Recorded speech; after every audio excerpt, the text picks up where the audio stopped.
주일 찬양 때 박수가 나온 것은 어린 예, 반갑습니다.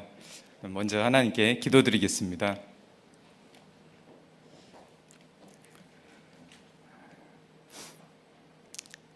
저희를 사랑하시는 고마우신 아버지 하나님, 오늘 또 하나님의 말씀 앞에 모이게 해주신 것 감사드립니다. 하나님께서 모든 것을 다해서 저희를 사랑해 주시고 구원해 주셨습니다. 그리고 저희를 위해서 완전하고 영원한 천국도 준비해 두셨습니다. 하지만 저희는 그 하나님의 은혜와 사랑을 알면서도 이 세상에서 헛된 것을 쫓아서 여전히 살아가는 것이 많습니다.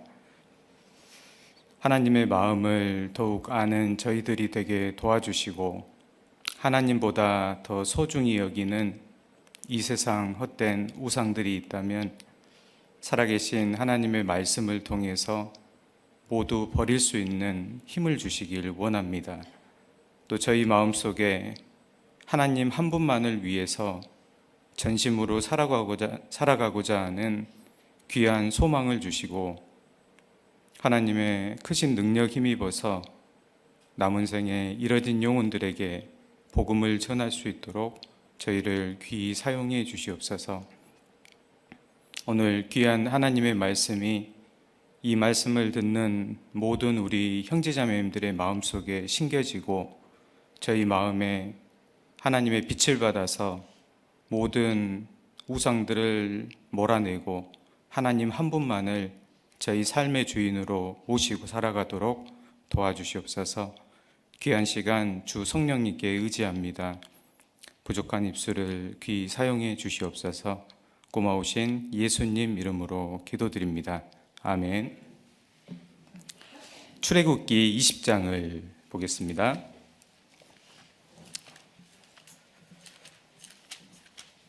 출애굽기 20장 1절입니다.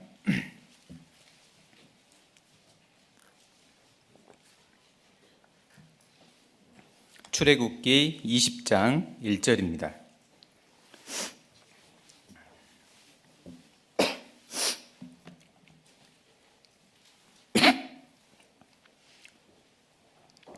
출애굽기 20장 1절부터 제가 읽겠습니다.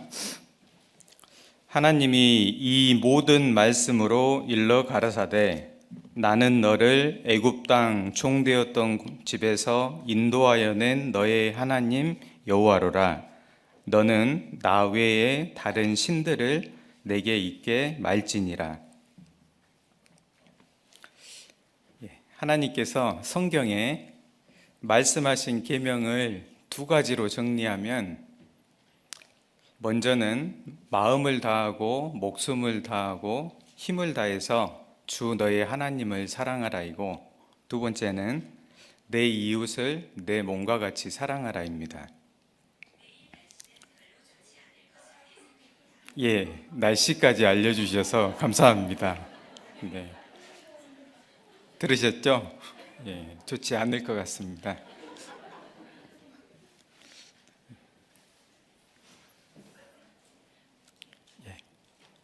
갑자기 생각이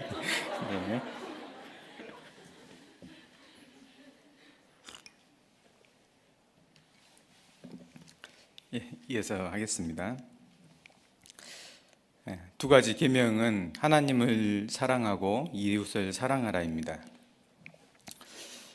이 말씀을 하시기 전에 하나님은 먼저 본인 스스로 저희를 위해서 마음을 다하고 성품을 다하고 힘을 다해서 하나님의 모든 것을 다해서 우리를 사랑해 주셨습니다. 그리고 저희가 구원을 받을 때 그 사랑을 알게 됐습니다. 그런데 우리는 여전히 하나님이 우리를 사랑하신 것처럼 그렇게 온전히 사랑하지 못합니다. 왜 그럴까? 그 사랑을 저희가 아는데 왜 저희는 그 사랑을 받았으면서 하나님을 사랑하지 못할까? 근본적인 이유는 우리 마음에 그 하나님보다 더 소중히 여기는 무엇인가가 있기 때문입니다. 그것을 성경에서 우상이라고 합니다.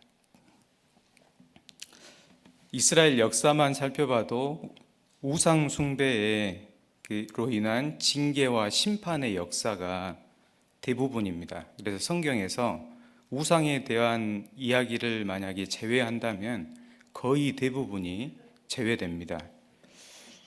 우리는 우상이 아무것도 아니라는 걸 확실히 알고 또 우상을 섬긴 그 결과가 허망하다는 것도 압니다. 그런데 여전히 계속해서 이 세상 것이라는 우상을 섬기고 있습니다. 또 하나님께서 저희에게 베푸신 크신 은혜와 사랑도 충분히 아는데 여전히 우리는 하나님보다 다른 것들을 섬기고 있습니다. 그래서 오늘은 이 하나님과 우상이라는 제목을 가지고 하나님의 말씀을 좀 상고해 보겠습니다. 먼저 우상 숭배를 하는 근본적인 원인이 뭐고 또 우상 숭배를 한 결과는 어떻게 끝나는가, 이걸 먼저 잠깐 생각을 해보겠습니다. 함께 읽었던 출애굽기 20장은 모세를 중심으로 이스라엘 백성들이 출애굽을 하고 나서 이제 본격적으로 광야에서 이제 진행하기 전에 시내산에서 하나님께서 모세에게 하신 말씀들이 이제 20장부터 기록이 됩니다. 근데 첫 번째가 십계명, 즉 하나님의 백성들이 하나님을 어떻게 섬겨야 되는지 그 기준을 말씀해 주신 겁니다. 한번 봐보겠습니다. 그런데 첫 번째 계명이 하나님 외에 다른 신을 잊게 말라는 겁니다. 20장 2절을 보겠습니다. 나는 너를 애굽 땅 종 되었던 집에서 인도하여 낸 너의 하나님 여호와로라.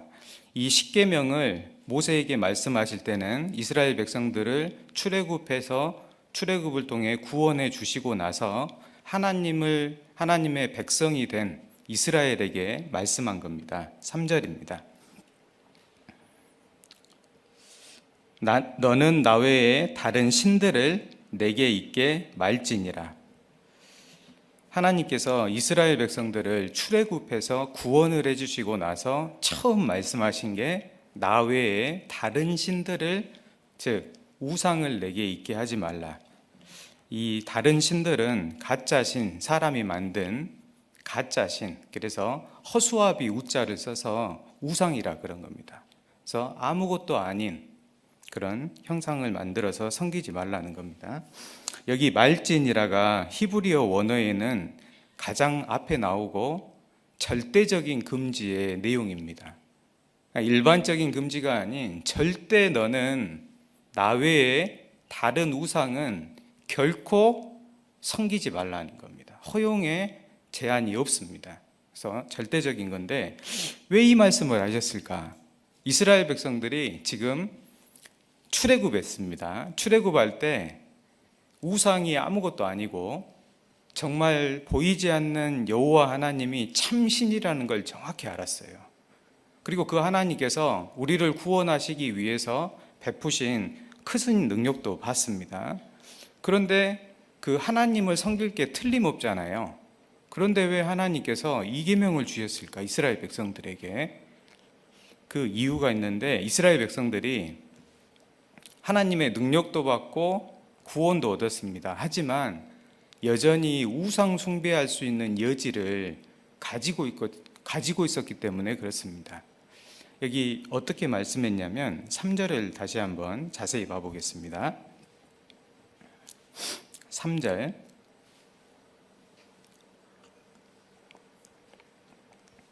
너는 나 외에 다른 신들을 내게 있게 말지니라. 나 외라는 말이 내 옆에 나란이라는 의미입니다. 그러니까 하나님을 두고 또 하나님 옆에 나란히 하나님께서 질투하실 만한 대상을 또 두고 섬기는 걸 말합니다. 그러니까 이스라엘 백성들이 하나님을 안 섬기느냐? 그게 아닙니다. 하나님을 섬길 겁니다. 그런데 문제는 하나님만 섬기는 것이 아닌 하나님 외에 옆에 또 다른 무언가를 두고 또 겸하여 섬기는 겁니다. 그걸 말씀한 겁니다. 왜 그랬을까? 결론부터 말씀을 드리면 구원을 받고서도 이스라엘 백성들이 하나님의 뜻보다는 자기 육신의 뜻대로 살고 싶은 마음이 있는 겁니다. 애굽 종살이에서 모든 속박에서 구속해 줬습니다. 핏값 주고 샀습니다. 남은 생에 하나님 뜻대로만 살아가도 충분할 텐데 왜요? 영원한 천국까지 예비해 뒀잖아요. 그런데 여전히 자기 육신의 뜻대로 살고 싶은 마음이 있는 겁니다. 또 한 가지는 하나님께서 주고자 하시는 것은 영원한 세계입니다. 이 세상이 아닙니다. 그런데 이스라엘 백성들 마음속에는 여전히 그래도 영원한 세계도 좋지만은 이 세상에서도 누리고 싶은 마음이 있는 거예요. 애굽에서 비록 종살이를 했지만 애굽 사람들이 누리던 애굽의 영화나 애굽에 있는 것들은 사모했거든요. 그래서 결국 육신의 뜻대로 살고 싶은 마음하고 영원한 세계에도 좋지만 이 세상의 것도 누리고 싶은 세상 사랑하는 마음 때문에 하나님만 섬기면 이 두 가지를 놔야 되잖아요. 그러니까 이걸 만족시키기 위해서 이걸 만족시킬 수 있는 또 다른 우상을 만들어 섬긴 겁니다. 우상숭배에 빠지는 이 두 가지 원인을 단적으로 보여주는 우상숭배 사건이 있는데 그게 금송아지 우상숭배 사건입니다. 아이러니하게도 시내산 위에서 하나님께서 모세에게 이 말씀을 하실 때 너는 나 외에 다른 신을 있게 하지 말지니라 말씀하실 때 이 시내산 밑에서 뭐 했냐? 이스라엘 백성들이 금송아지를 만들어서 우상숭배를 하고 있었습니다. 이 사건을 좀 더 자세히 좀 봐보겠습니다. 32장입니다.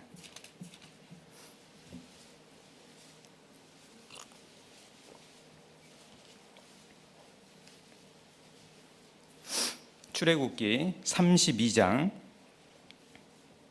1절입니다.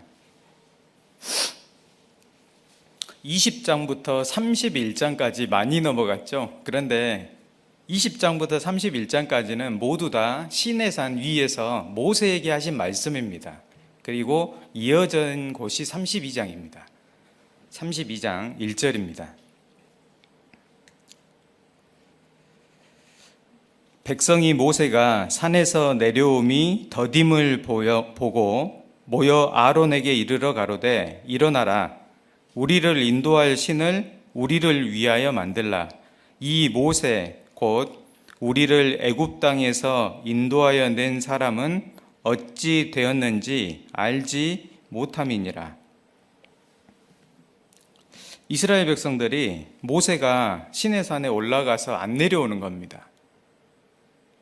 그래서 이스라엘 백성들이 기다리다가 모세가 안 내려오니까 더딘 거예요, 마음속에.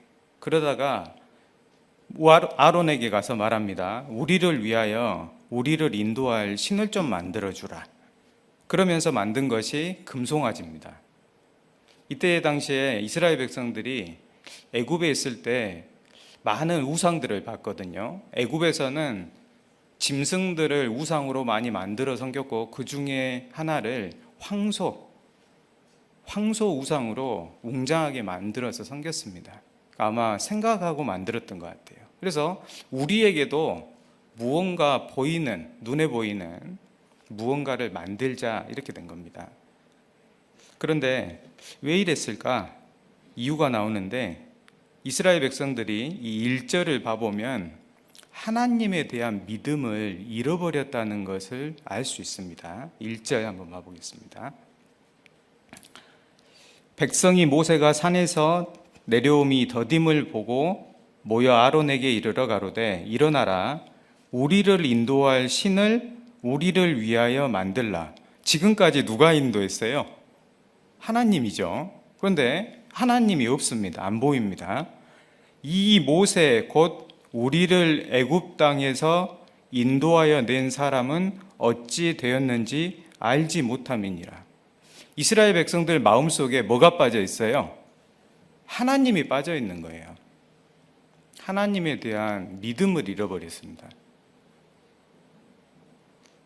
모세에 대한 언급은 있지만 하나님에 대한 언급은 없습니다. 왜 믿음을 잃어버렸냐? 이것이 시편 106편에 자세히 나와요. 이 금송아지 우상 사건이 정말 중요한 의미를 가지고 있기 때문에 시편의 사도행전에 여러 곳에서 나오는데 106편을 한번 봐보겠습니다. 좀 잡아놓으시고 시편 106편입니다. 이스라엘 백성들이 믿음을 잃어버린 근본적인 이유가 나옵니다. 시편 106편 9절입니다.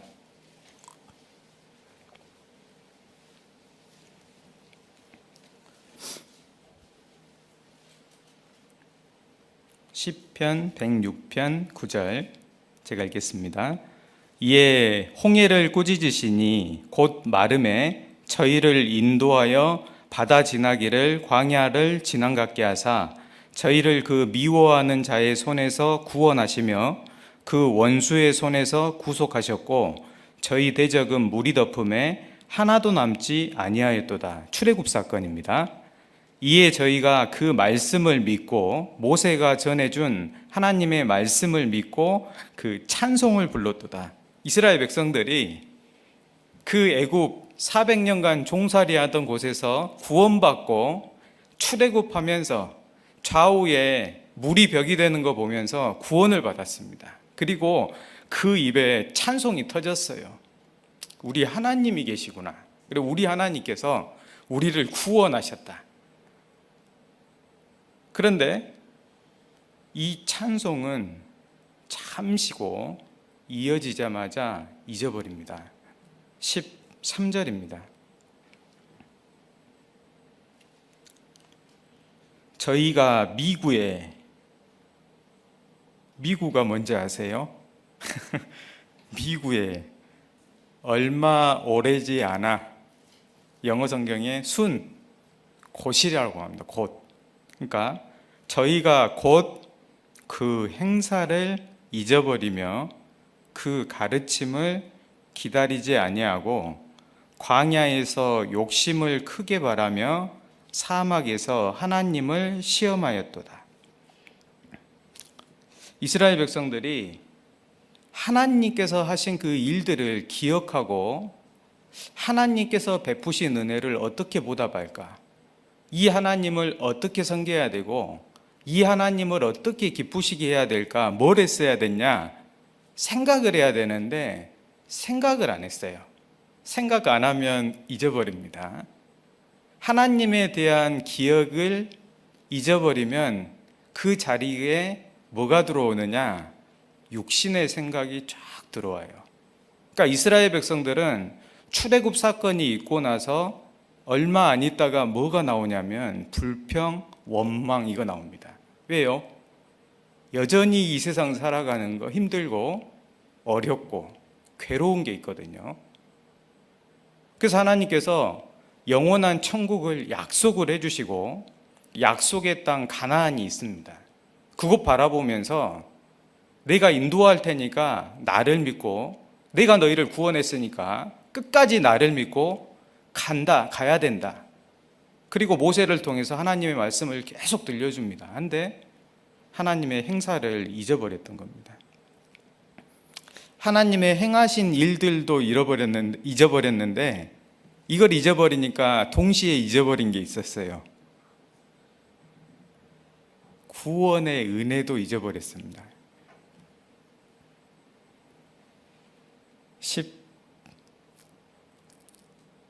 19절입니다. 저희가 호렙에서 송아지를 만들고 출애굽기 32장에 금송아지 우상숭배 사건을 말합니다. 부어 만든 우상을 숭배하여 자기 영광을 풀먹는 소의 형상으로 바꾸었도다. 왜 그랬냐? 21절입니다. 애굽에서 큰 일을 행하신 그 구원자 하나님을 저희가 잊었도다. 전능자 하나님도 있고 구원자 하나님도 잊어버렸어요. 종살이 된 곳에서 나를 어떻게 구원해 주셨는지를 잊어버린 겁니다. 하나님의 행사도 잊어버리고 구원의 은혜도 잊어버렸습니다. 세상 사람하고 다를 게 있어요. 똑같습니다. 결국 믿음 잃어버리게 된 겁니다. 믿음을 잃어버리면 반드시 눈에 보이는 것만 쫓아 살아요. 그러니까 하나님 말씀 듣고 믿음으로 살기보다는 육신의 뜻 쫓아서 보이는 것 위에서 삽니다. 그러니까 뭐가 있어야 돼요? 자신들의 마음에 보기에 믿고 의지할 만한 어떤 대상이 필요했던 겁니다. 그걸 금송아지로 만들어 섬긴 겁니다. 이 금송아지 우상숭배에 빠지게 된 또 다른 한 가지 원인이 애굽을 사랑하는 마음을 가지고 있었기 때문인데, 이 내용은 사도행전 7장에 나와요. 한번 찾아보겠습니다. 사도행전 7장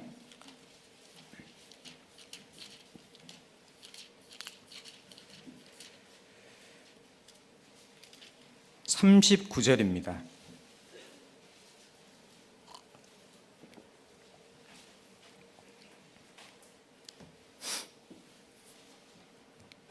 금송아지 우상 숭배를 할 때 이스라엘 백성들의 마음이 어떻게 되었는지가 나옵니다. 7장 39절.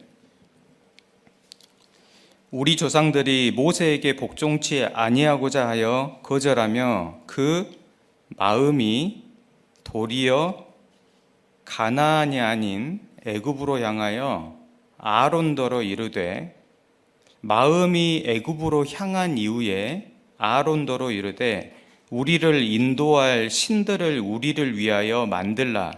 애굽 땅에서 우리를 인도하던 이 모세는 어떻게 되었는지 알지 못하노라 하고, 그때에 저희가 송아지를 만들어 그 우상 앞에 제사하며 자기 손으로 만든 것을 기뻐하더니. 이스라엘 백성들의 마음은 행사 잊어버리고 은혜도 잊어버리고 구원의 은혜도 잊어버리고 믿음은 잃어버렸습니다. 그리고 마음은 다시 애굽으로 향했던 겁니다. 애굽에 종살이 했던 것으로 향했던 게 아닙니다. 애굽에서 종살이 하면서 볼 때 제일 부러웠던 사람들이 있어요. 누가 부러웠을까요? 애굽 사람들. 애굽에 있는 것을 마음껏 누리고 애굽에 있는 것을 즐기고, 애굽에 있는 우상을 섬기니까 야, 참 저렇게 사는구나. 야, 나는 이게 뭐냐. 나도 한번 살 수 있다면 이 세상에서도 저 애굽 사람들처럼 한번 살아보면 좋겠다. 애굽을 사랑하는 마음을 품었던 겁니다. 하나님의 역사가 있고 말씀이 있고 하나님의 인도하심과 은혜가 있을 때는 당연히 하나님을 생각합니다. 근데 시간이 지나니까 하나님의 말씀을 전해주던 모세는 시내산에 올라가서 더디오고 하나님의 말씀을 전해주는 사람이 없는 겁니다. 그리고 결국은 그 믿음이 빈자리에 애굽의 마음으로 가득 찬 겁니다. 그리고 마음이 애굽으로 향했고 그 애굽을 사랑하는 욕망이 투영돼서 금송아지가 나온 겁니다. 우상숭배의 결말은 어떻게 됐을까요? 출애굽기 32장 다시 돌아가 보겠습니다.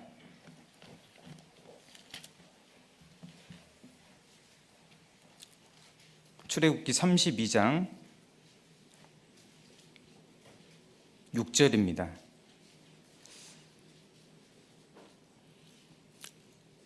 우상 숭배에 빠진 이스라엘 백성들의 결말은 어떻게 됐느냐? 삶은 부패해졌고 육신의 생활로 흘렀고 우상은 가루가 되어 다 사라졌습니다.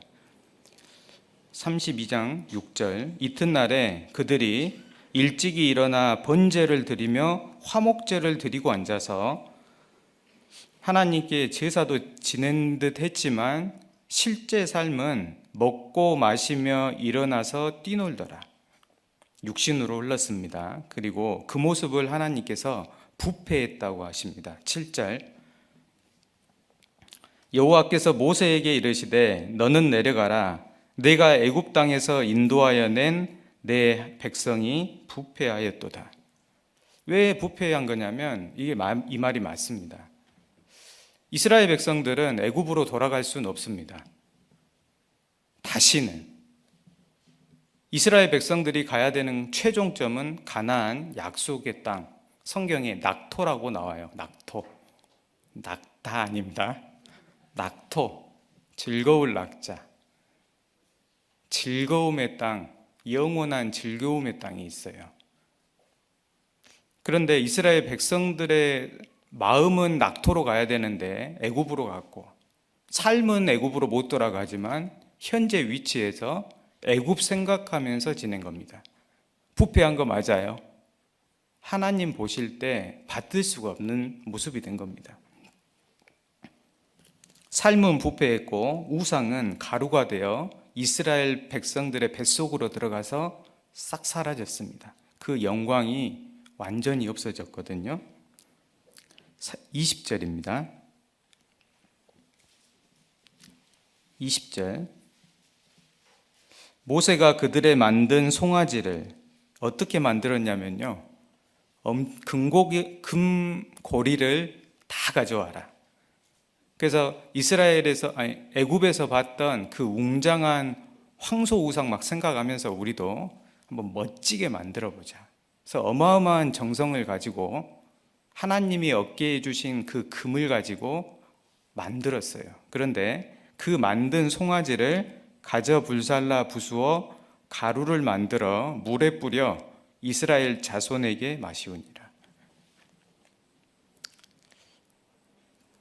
금가루에 영양분 있어요. 비타민 들어있어요. 3대 영양소, 탄수화물, 지방, 단백질 있어요. 생명에 관련된 건 하나도 없는 겁니다. 우상의 결말을 이야기해 줍니다. 시편 115편에는 이런 말씀이 나오거든요. 우상을 만드는 자는 그것을 의지하는 자가 다 그와 같으리로다. 우상을 섬기잖아요. 그러면 우상을 닮아갑니다. 다 그와 같으리로다. 처음에는 우상을 보면 만족스러울 수 있습니다. 그런데 우상의 특징이 있어요. 특징. 3가지 정도 해볼까요? 3가지. 우상의 특징. 도무지 생기가 없어요. 하박국서에 나옵니다. 생기가 도무지 없느니라. 그러니까 우상을 마음에 딱 들이면 영적인 하나님을 위한 생기가 전혀 없어요. 영적인 생기가 그리스도인인데 없어요. 말씀을 사모하고 영원한 세계를 바라보고 이뤄져가는 영혼을 건지고 하나님을 섬기는 영적인 삶에 전혀 생기가 없어요. 우상을 닮았습니다. 또 우상이 무지하고 어리석어요. 왜 그러냐면 귀가 있는데 못 듣죠. 눈이 있는데 못 봐요.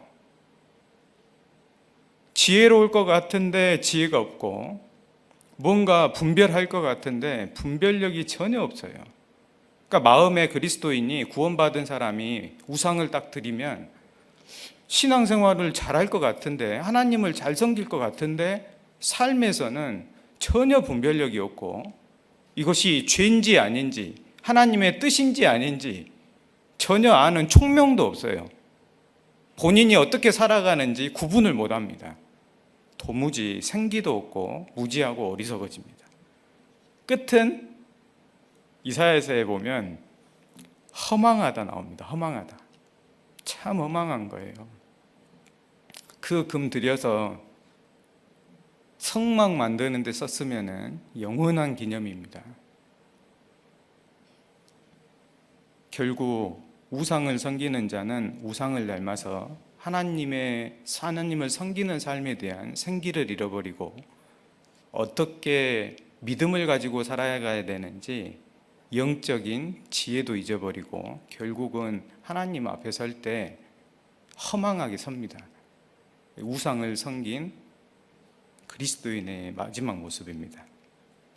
저희는 이 그리스도인들의, 이 이스라엘 백성들의 금송아지 우상 숭배를 보면서 우리의 삶과 마음을 잠시 생각을 해봐야 됩니다. 이게 남의 일이 아닙니다. 교훈을 얻어야 되겠습니다. 자칫 잘못하면 우리도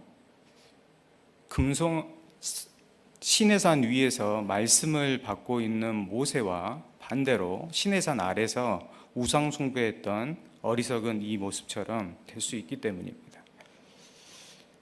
저희도 똑같은 상황입니다. 애국과 같은 세상에서 구원받고 하나님의 말씀 듣고 지금 광야 같은 세상에서 고난이 있습니다. 그런데 저희도 약속의 땅을 하나님께 즐거움의 땅을 약속받았습니다. 천국입니다. 여전히 광야 같은 세상입니다. 모세가 오미 더딤을 받죠. 저희도 예수님께서 오시긴 오실 것 같은데 더디 오실 것 같고 현재는 코로나가 더해져 가지고 말씀도 교제도 봉사도 원활치 못합니다. 제일 어려운 것이 전도입니다. 함께 모여서 말씀 듣고 교제하고 봉사하고 전도하던 시간들이 싹 사라졌습니다. 근데 이 시간은 주어져 있죠. 어딘가 쓰겠죠. 어디에 쓸까? 영적인 하나님을 섬기는 데 썼던 시간들을 코로나 때문에 싹 막았습니다. 어디다 쓸까요? 집에서 날 새고 성경을 보고 전에 못 읽었으니까 성경 올해 더 읽고 전에 기도 대충 했는데 이제 시간이 주어졌구나. 밤새도록 기도하고 전도할 사람 봉사하느라 찾아갈 시간이 없었는데 정말 부지런히 찾아가고 그래요? 그렇지 않습니다. 육신을 위한 시간들로 다 채워집니다. 시간을 많이 쓰면 반드시 생각이 그쪽으로 많이 들어옵니다. 그러니까 이 코로나가 위험한 것은 물론 코로나 시대에 진보를 이루고 전도도 하고 영적으로 하나님을 섬기면서 더 열심히 살아가는 분도 있습니다. 그런데 위험한 것은 자칫 잘못하면 육신의 일들하고 육신의 생각에 온통 다 뺏길 수도 있고 말씀을 모여서 듣고 교제도 하고 교류가 있고 교감이 있으면 은혜도 있고 하나님의 역사도 보고 영적 일깨움이 있는데 그 모든 것들이 다 막히고 제한이 되니까 마음에는 은혜가 점점 줄어가고 세상에 대한 유혹과 죄의 유혹은 더 커져갑니다. 결국 어쩌면 저희 마음속에 암덩이가 모르게 자라가고 있듯이 세상 사랑하는 마음이 우리 마음속 깊이 들어와 가지고 우리의 마음을 계속 주장하고 장악하고 있을지 모릅니다. 혹시 이런 마음이 든다면 지금 어떤 상황이냐면 이스라엘 백성들처럼 우상 숭배의 늪에 빠져가고 있습니다. 지금 내 삶이 지금 어떻게 됐을까? 우상 숭배의 늪에 빠져가고 있다는 생각이 든다면 오늘 잘 오셨습니다. 정신을 번쩍 차리고 빨리 뛰쳐나와야 됩니다. 이대로 가다가 진짜 못 나올 수도 있습니다. 우리의 인생이 허망하지 않기 위해서는 즉시 이 우상 숭배의 삶, 하나님과 겸하여 섬기는 삶을 돌아서야 됩니다. 그리고 우리 남은 생을 어떻게 살아야 되냐? 섬길 자를 반드시 확실하게 택해야 돼요. 여호수아서를 한번 봐보겠습니다. 여호수아 24장.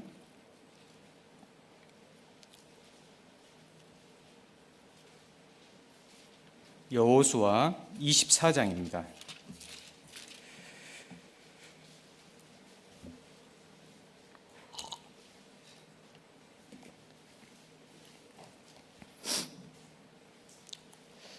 여호수아 24장 14절입니다.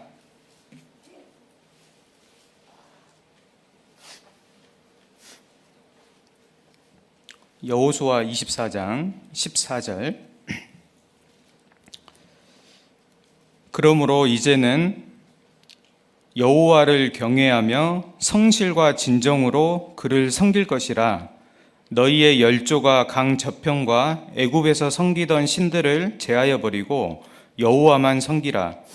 만일 여호와를 섬기는 것이 너희에게 좋지 않게 보이거든 너희 열조가 강 저편에서 섬기던 신이든지 혹 너희에 거하는 땅 아모리 사람의 신이든지 너희 섬길 자를 오늘날 택하라. 선택하라. 오직 나와 내 집은 여호와를 섬기겠노라. 여호수아는 하나님과 우상을 겸하여 섬기는 이스라엘 백성들에게 외칩니다. 여호와 하나님이든지 우상이든지 겸하여 섬기는 삶 이제 멈추고 너희 섬길 자를 선택해라. 그리고 여호수아는 이 외침을 하면서 외침만 했냐? 아닙니다. 본인은 이 여호수아는 한 가지만 선택했어요. 오직 나와 내 집은 여호와를 섬기겠노라. 그리스도인들에게는 섬길 자를 선택할 권한이 주어져 있습니다. 누굴 섬길 거냐? 당연히 하나님을 섬겨야 됩니다. 왜? 샀으니까. 저희의 삶의 주인이 하나님입니다. 하지만 자유의지에 맡겨놨습니다. 그래서 우리를 구원하시고 나서 주와 그리스도가 되게 하셨느니라는 말씀대로 구원의 그리스도만 될 뿐 아니고 하나님의 뜻은 하나님이 주인이 돼서 하나님만을 섬기는 겁니다. 그게 하나님의 바람입니다. 섬길 자를 선택할 때 중요한 것은 반드시 한 가지만 선택해야 된다는 겁니다. 예수님께서 뭐라고 하셨냐면 사람은 동시에 두 주인을 섬길 수 없다. 섬길 수 있을 것 같잖아요. 그런데 왜 섬길 수 없다고 했냐면 하나님을 두고 하신 말씀입니다. 이를 중히 여기거나 저를 경히 여기고 저를 중히 여기고 이를 경히 여기기 때문에 두 사람을 동시에 똑같이 마음을 다해서 섬길 수가 없어요. 반드시 마음이 나뉘게 돼 있습니다. 그래서 하나님은 적당한 마음을 가지고 섬길 대상이 아니거든요. 전심을 다해서 섬겨야 될 뿐입니다. 그래서 하나님 섬기는 데 있어서는 한 가지만 선택해야 된다. 이걸 외친 겁니다. 그런데 저희가 무슨 유혹을 계속 받냐면 하나님과 우상을 겸하여 섬기려는 유혹을 계속 받아요. 그 이유가 여기 한 가지 있는데 15절입니다. 왜 그 유혹을 받냐면 하나님을 섬기긴 섬기겠는데 자신이 볼 때 자신의 마음에 좋지 않게 보이는 내용도 있거든요. 하나님을 섬기는데 이건 안 되겠는데. 15절입니다. 만일 여호와를 섬기는 것이 너희에게 좋아 보여요? 좋지 않게 보여요? 좋지 않게 보이는 섬김이 있는 겁니다. 마음에 안 드는 부분이 있다는 거예요. 자기가. 어떤 분들은 이겁니다. 내가 말씀은 듣겠다. 근데 교제는 안 가겠다. 내 성향이 안 맞기 때문에. 하나님이 그런 사람들한테는 영원한 죄사함 말고 일부의 죄사함을 해줘야 맞습니다. 겸하여 섬기려는 유혹을 받아요. 왜? 자신의 마음에 아직 받아들이기 싫은 내용이 있기 때문에. 겸하여 섬기려는 사람들을 보면은 몇 가지 특징이 나오는데, 일단 하나님만 확실히 섬겨야 되는 건 알지만 확실히 선택하지 못하고 하나님하고 우상 사이에서 머뭇머뭇합니다. 그래서 하나님을 위해 살아야지 했다가도 또 세상 것 쫓아 살고 왔다 갔다 머뭇거립니다. 또 성경에 없는 변개된 신앙생활을 만들어 가지고 해요. 성경에 안 나오는 신앙생활이 있습니다. 이 마치 예를 들어 보면 여로보암인데요. 예루살렘에 와서 하나님께 제사 지내라 그랬는데 베델과 단에 자기 마음대로 딱 금송아지 만들어서 단을 딱 만들어 놓습니다. 그리고 절기도 마음대로 정해요. 보통 사람으로 제사장 삼고 제사도 자신이 직접 지냅니다. 자기 마음대로 하나님의 뜻을 벗어나서 신앙생활의 규칙을 자기 마음에 맞게 딱 만들어 놓고 그걸 하는 거예요. 그러면서 마음은 그래도 나는 하나님 섬긴다. 이게 착각입니다. 그건 하나님을 무시하는 겁니다. 또 겸하여 섬기려는 사람들은 보통 때는 그렇게 있다가 진짜 위급하고 본인이 어려울 때는 하나님 찾아요. 그러니까 그때는 하나님 이용해 먹으려고 합니다. 왜? 필요하니까요. 그래서 이스라엘 백성들이 영적 암흑기에 있을 때 엘리제 세상 시대입니다. 블레셋과 전쟁을 하는데 1차 전쟁에서 패했습니다. 왜 졌지? 언약궤가 없었구나. 전에 언약궤의 역사를 봤거든요. 그래서 자신들이 평소에는 구원해 주시고 역사해 주신 하나님을 충분히 섬기는 삶을 살지도 않고 위급해지니까 지금 전쟁을 해서 이겨야 되니까 언약궤 가져옵니다. 그리고 싸움과 전쟁하러 나가요. 알아야 될 것은 우상을 섬기는 사람들에게 하나님은 이용당하지 않습니다. 그래서 그 언약궤가 뺏기게 돼요. 하나님 역사해 주지 않으셨습니다.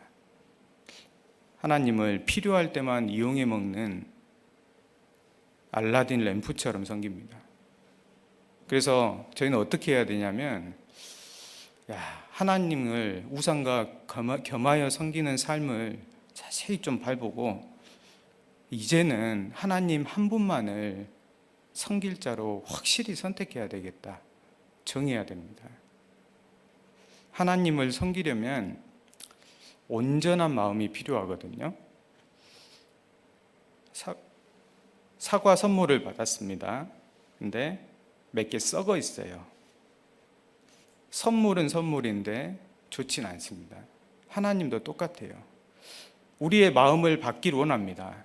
그런데 우리 마음 한구석에는 썩은 사과처럼 세상을 사랑하는 마음이 딱 들어있는 거예요. 하나님의 뜻도 아니고 이 영원한 세계를 위한 것도 아닌 세상 것을 위해서. 그러니까 하나님이 보실 때 전심이라는 게 안 되는 겁니다. 하나님께 돌아가려면 전심으로 돌아가서 섬겨야 됩니다. 우상이 없는 상태를 만들려고 해야 됩니다. 저희가 전심으로 돌아가서 하나님을 섬겨야 되는 중요한 이유가 있어요.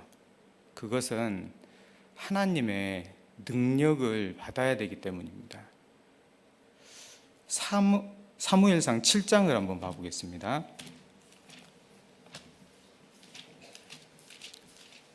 사무엘상 7장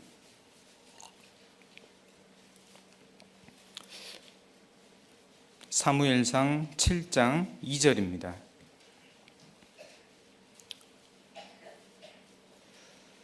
왜 우리가 전심으로 돌아가야만 하느냐? 사무엘상 7장 2절입니다.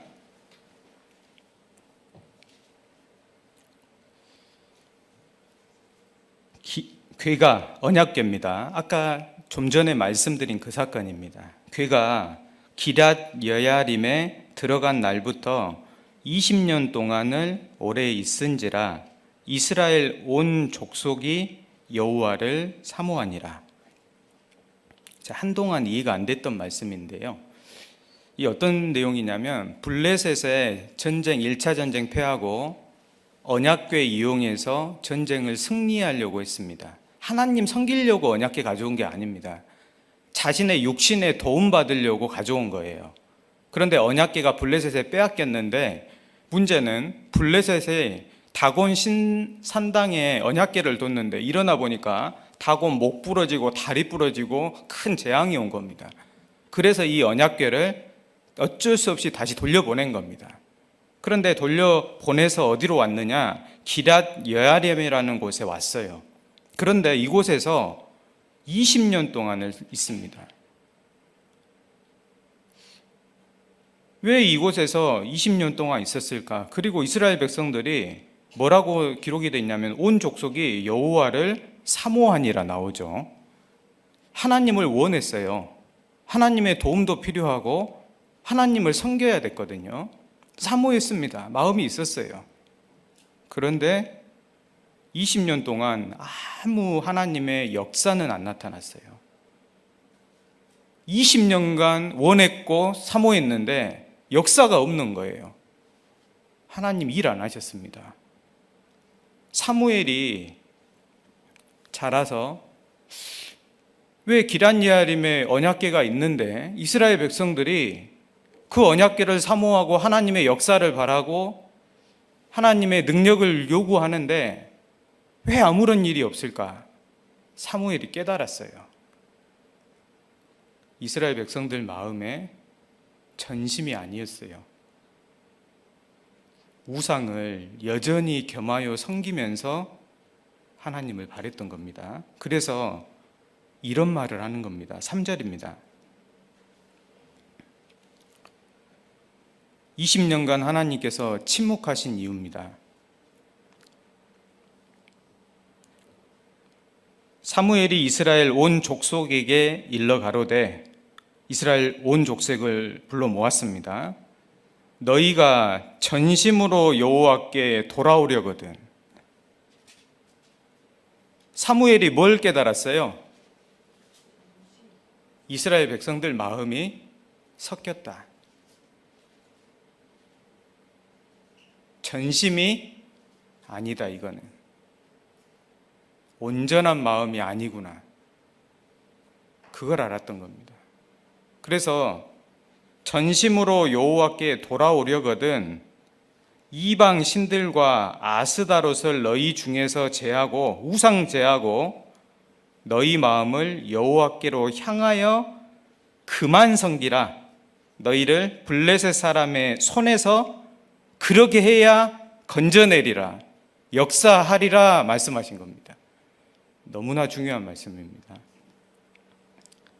이스라엘 백성들이 하나님께 향했습니다. 마음은 어떻게 향했냐?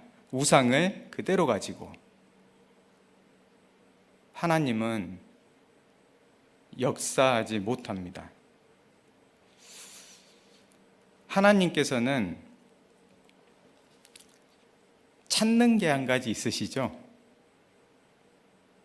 여호와의 눈은 온 땅을 두루 감찰하사 전심으로 자기에게 향하는 자를 위하여 능력을 베푸시나니. 하나님이 가진 전지전능한 그 능력이 있습니다. 근데 하나님께서 이 능력을 누굴 통해 나타내기로 뜻을 정하셨냐면 정말 자신을 전심으로 향하는 그 마음. 왜 그런지 아세요? 그게 진짜 사랑이거든요. 남편이 아내를 사랑합니다. 그런데 문제는 다른 여인도 사랑합니다. 안에는 기쁜 것이 아닙니다. 그래서 전심이 필요한 이유는 물론 하나님께 반드시 전심을 드려야 되지만은 하나님의 역사를 나타내서 잃어진 영혼을 구원을 해내야 돼요. 이 전도라는 것, 한 사람을 구원받게 한다는 것이 사람의 인력으로는 할 수 없는 일입니다. 저희는 압니다. 생명은 여호와께 속했기 때문에 생명을 주는 일, 가져가시는 일은 하나님 건 아닙니다. 근데 이 일을 하나님 혼자서도 할 수 있지만은 우리에게 영광이 없으니까 영원한 영광을 얻는 수단으로 이 영혼 건지는 일을 위해서 전심을 하나님께 향하고 하나님을 위해서 영혼 건지기 위해서 일하는 그리스도인들을 위해서 통해서 일을 하는 겁니다. 능력보다 중요한 것은 마음입니다. 하나님께는. 마음이 깨끗한 자는 복이 있다고 나와요. 팔복에. 저희가 하나님을 볼 것이며 하나님이 진짜 보입니다. 능력이 보이고 역사가 보입니다. 그래서 사무엘은 외쳤습니다. 그만 섬기라. 그러니까 20년간 이스라엘 백성들이 안 변했던 게 딱 한 글자입니다.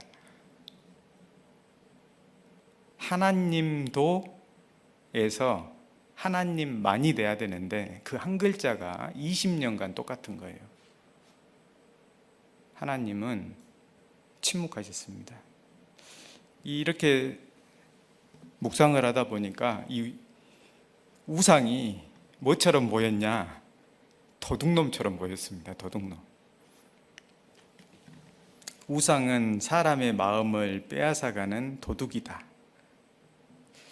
도둑질에 가는 과정이 있거든요. 한 번은 한 형제님이 신앙생활을 열심히 했습니다. 야, 저 형제님처럼 살고 본받고 싶다. 근데 어느 순간 힘을 잃었어요. 왜 그랬을까? 우상이 들어온 겁니다. 우상이 들어오니까 전에는 하나님만 섬기고 영원한 것을 위해서 영혼 건지는 일에 마음이 다 들여졌는데 먹든지 마시든지 무엇을 하든지 다 이게 됐는데 하나님 영광을 위해서가 됐는데 그때는 안 된 거예요. 영원한 것을 위해서도 살지만 이 세상 내가 원하는 것을 위해서도 살고 하나님 영광과 뜻을 위해서도 살지만 내가 원하는 뜻을 위해서도 살게 돼버린 겁니다. 힘을 잃었어요. 마음 뺏긴 겁니다. 우상은 우리가 보기에 좋아 보이는 것들로 처음에 유혹합니다. 그래서 마음에 슬쩍 들어와요. 그리고 한쪽에 딱 자리 잡습니다. 그리고 나서 이제 우리가 문 열어주면 딱 들어와서 자리 잡고 조용히 영역을 확장해 갑니다. 잘 몰라요.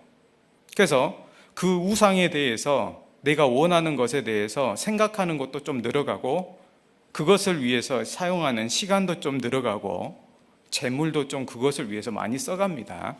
그러다 보면 어느 순간 이제 마음을 세상 쪽으로 변질시켜 갑니다. 그러다가 어떻게 되느냐? 어느 순간 탁 마음 장악해서 하나님 떠나게 탁 데려갑니다. 데마도 그랬고 롯도 그랬고 많은 그리스도인들이 당했어요. 우상에게 뺏긴 겁니다. 마음을. 이제 우리는 스스로 정직하게 질문해 봐야 됩니다. 누구를 섬기시겠습니까?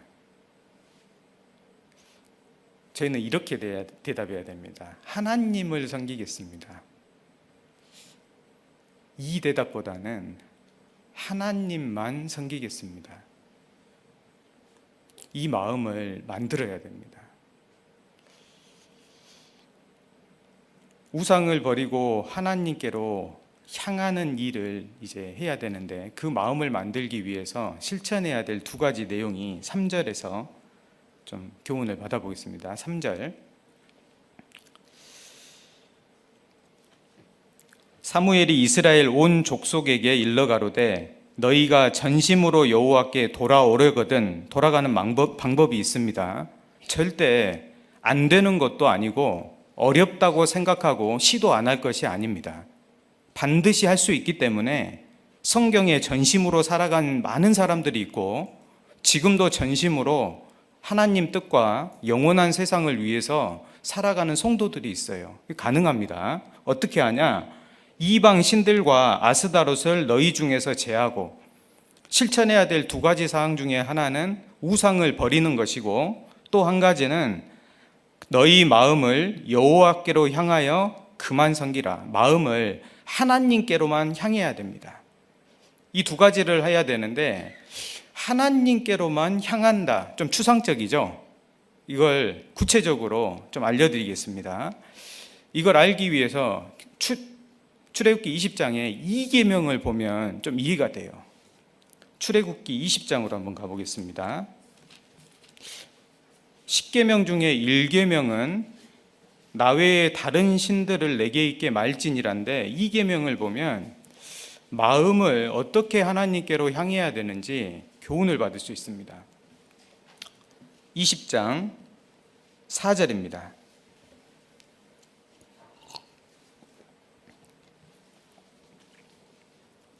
(20장 4절) 너를 위하여 새긴 우상을 만들지 말고, 또 위로 하늘에 있는 것이나 아래로 땅에 있는 것이나 땅 아래 물속에 있는 것에 아무 형상이든지 만들지 말며 그것에게 절하지 말며 그것들을 섬기지 말라. 나 여호와 너의 하나님은 질투하는 하나님인즉 나를 미워하는 자의 죄를 갚되 아비로부터 아들에게로 3, 4대까지 이르게 하거니와, 나를 사랑하고 내 계명을 지키는 자에게는 1000대까지 은혜를 베푸느니라.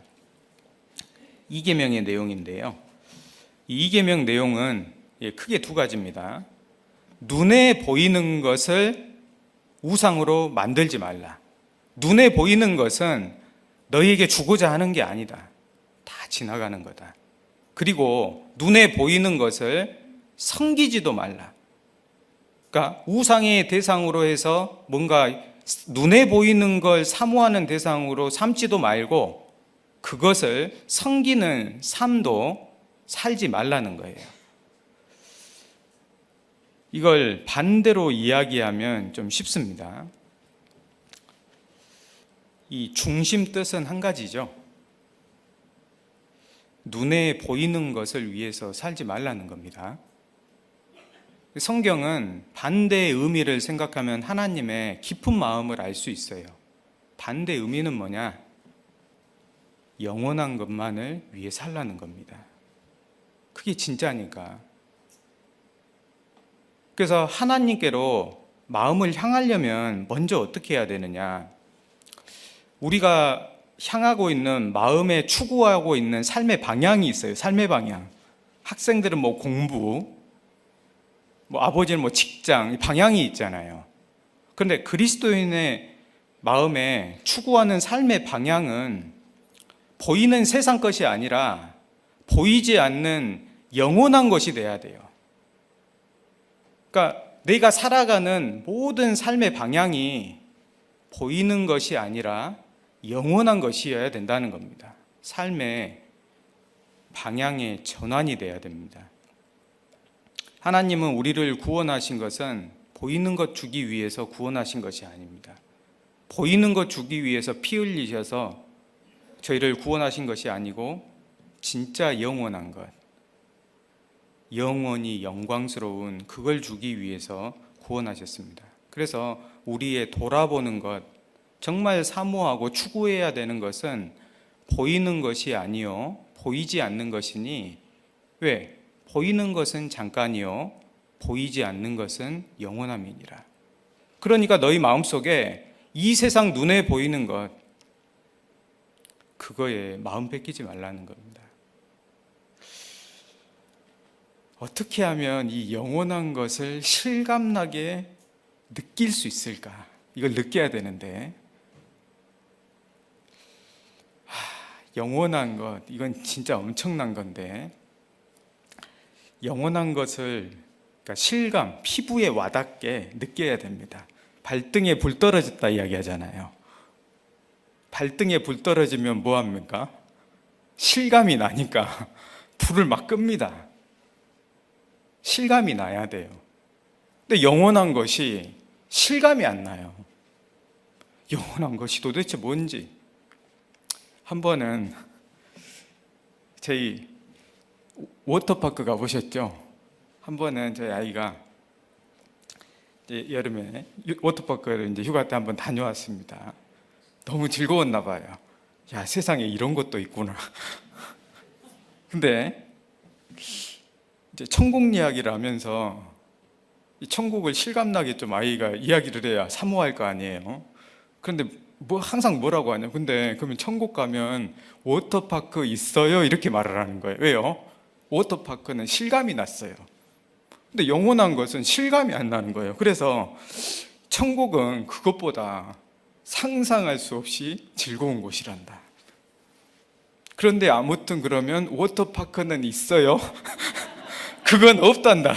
결국은 에이, 지금까지 최고 실감한 것이 거기까지예요. 실감이 안 나니까 천국에 워터파크도 없는데 어떻게 하면 진짜 영원한 것을 실감나게 느낄 수 있을까? 실로 엄청난 건데 이걸 많이 고민했습니다. 오래전부터. 방법은 있더라고요. 어떤 방법이냐면 믿음이라는 방법입니다. 하나님께서 하신 말씀을 있는 그대로 실감나게 믿으면 돼요. 이걸 안 믿는데요. 지옥 이야기를 해줘도 실감이 안 나니까 회개가 안 되는 겁니다. 천국 이야기를 해도 실감이 안 나니까 마음이 향하질 않는 거예요. 근데 통장 잔고가 영원이다. 실감이 나잖아요. 죽기 살기로 통장 잔고 채우기 위해서 일하잖아요. 영원한 것을 실감나게 하는 방법은 믿음뿐입니다. 그래서 믿음은 보지 못하는 것들의 증거다 그랬어요. 확실한 겁니다. 백화점 상품권, 신세계 백화점 상품권 10만 원짜리가 딱 있습니다. 백화점에 있는 10만 원짜리는 누구 거예요? 실감나죠? 그러니까 저희도 상품권 보고 대상을 그리고 실감나게 생각하면서 성경 말씀을 보고 천국이 진짜 이렇구나라고 믿어야 돼요. 세 가지가 도움이 되더라고요. 시편 16편에는 주의 우편에는 영원한 즐거움이 있나이다. 이 세상 즐거움은 낄낄대고 한없이 웃어도 잠깐입니다. 천국은 영원한 즐거움이라 그랬어요. 이것은 놀라운 거예요. 또 천국은 시편 43편에는 극락의 하나님께 이르리이다. 이 즐거움이 극한인 거예요. 극락입니다. 극락. 극락의 하나님이기 때문에 우리에게 뭘 주실 수 있냐면 극한 즐거움을 주시려는 거예요. 고린도전서 2장 9절에는 하나님이 자기를 사랑하는 자들을 위하여 예비하신 모든 것은 눈으로 보지 못하고 귀로도 듣지 못하고 마음으로도 생각지 못하였다함과 같으니라. 상상할 수 없는 곳이라 그랬습니다. 그걸 믿어야 됩니다. 실감 좀 나세요? 그래야 진짜 영원한 것이 있구나 추구하거든요. 십자가가 왜 필요할까? 영원한 것 때문에 필요한 겁니다. 그래서 우리의 삶의 방향이 영원한 것에 딱 향할 때 하나님께서 우리를 인도하시려는 방향과 같아집니다. 그러니까 뭘 주시냐? 능력 베푸십니다. 필요하니까. 또 마음을 전심으로 하나님께 향하기 위해서는 마음의 방향이 영원한 것으로도 바뀌어야 되지만은 우리 마음에서 인정하고 있는 삶의 주인도 바뀌어야 돼요. 삶의 주인이 나에서 하나님으로 실제 인정되게 바뀌어야 됩니다. 이 계명의 시작이 이 말씀입니다. 4절에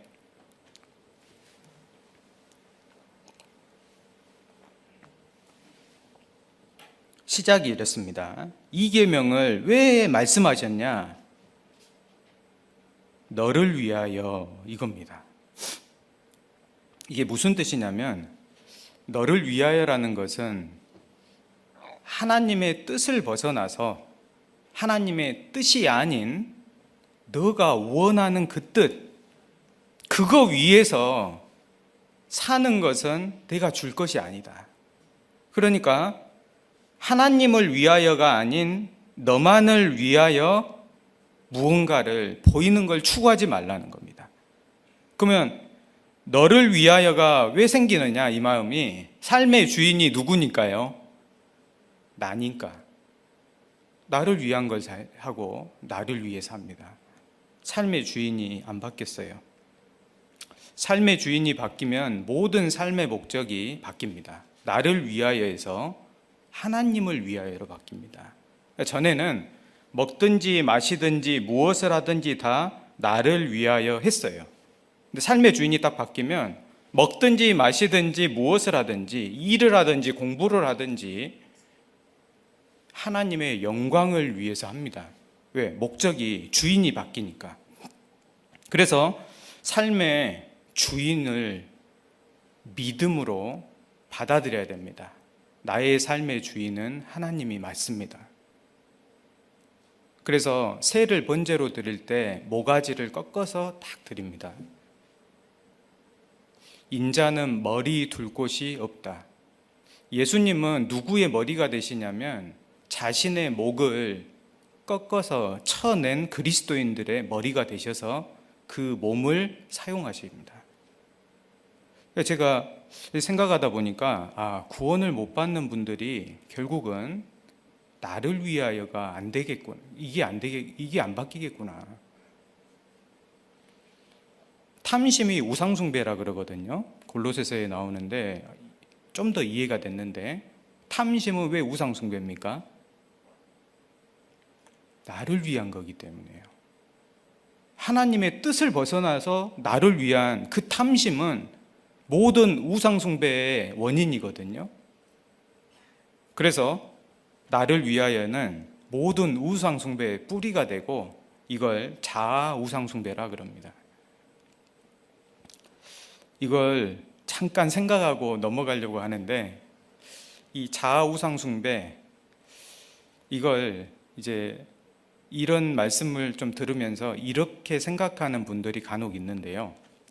아니, 그러면 하나님은 우리를 다 사셨다 그러고 주인이라고 하면서, 그러면 내 뜻대로 살 권리가 전혀 없는 거 아닙니까?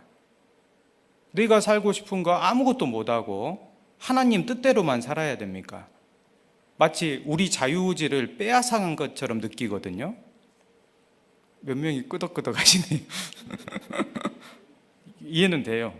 그런데 그러면서 한 형제님이 뭔 말을 했었냐면, 아니 무조건 하나님 뜻대로만 살아야 되고 그러면 답답해서 어떻게 사냐고. 그러니까 나 이거 못하겠다. 그래서 신앙생활에 걸림이 많습니다.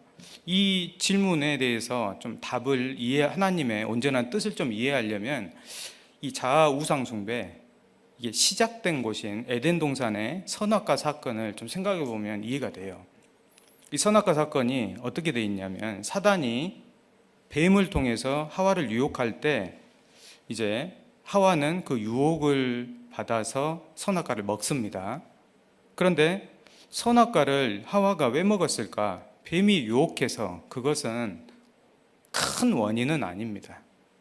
자유의지가 있기 때문에 안 먹으면 그만입니다. 그런데 하와가 선악과를 먹은 근본적인 이유가 뭘까? 이건 뱀이 어떻게 유혹했는지를 보면 돼요. 창세기 한번 봐보겠습니다. 3장. 창세기 3장.